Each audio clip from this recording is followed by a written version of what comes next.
හරි. එතකොට සාමාන්‍ය පෙළ විභාගෙට දැන් දවස් දෙකකට විතර කලින් මුණ දීලා අවසන් කරපු කට්ටිය තමයි හරි ශිෂ්‍යයින් තමයි ඔයාලා. ඒතර ඔයාලට තමයි මේ පොඩි පණිවිඩය දෙන්න ලෑස්ති වෙන්නේ. ඉතින් විභාග ලියන්න කලින් විද්‍යාගණිත විෂයන් හදාරන්න උසස් පෙළට බලාපොරොත්තුෙන් හිටපු හැම කෙනෙක්ටම ඉදිරියටත් ඒක ඒ බලාපොරොත්තු ඔස්සේම යන්න ආරාධනා කරනවා මුලින්ම. මොකද සාමාන්‍ය පෙළ විභාගයේ පේපර් එක මත තීරණය වෙන්නේ නැහැ තමුන්ගේ මෙතනින් එහාට සිද්ධ කරන අධ්‍යාපනයේ මොන වගේ එකක්ද කියන එක. ඉතින් උසස් පෙළදී රසායන විද්‍යාව, භෞතික විද්‍යාව වගේ දේවල් ලොකු සම්බන්ධයක් වෙන්නේ නැහැ සාමාන්‍ය පෙළ දක්වා ඉගෙනගත්තු ඒවත් එක්කලා. ඒකේ තේරුම සාමාන්‍ය පෙළට S එකක් තියෙන කෙනෙකුට උසස් පෙළ විද්‍යාගණිත කරන්න පුළුවන් කියන කාරණේ නෙවෙයි.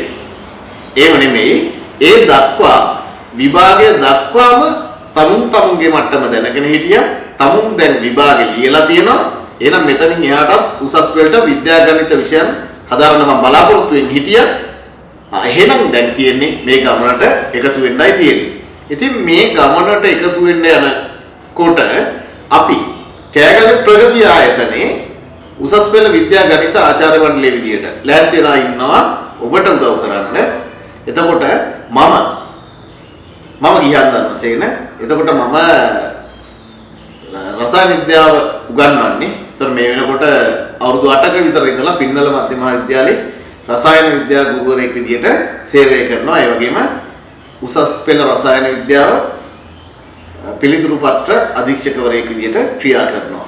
ඉතින් ඒ වගේම අපේ ආයතනයේ කම්බයින් මැස් චින්තක සර්, චින්තක පෙරේරා සර්, ඒ වගේම බයොලොජි කසුන් වලකුඹුර සර්, ඒ වගේම ෆිසික්ස් භෞතික විද්‍යාව වලතර සර් ලෑස්තිලා ඉන්නවා ඔබේ ගමනට සහයෝගය දෙන්න. ඉතින් 30 වෙනිදා හරි මාර්තු මාසේ 30 වෙනිදා උදේ 8ට අපි එකතු වෙනවා කෑගල්ල ප්‍රගති ආයතනයේට.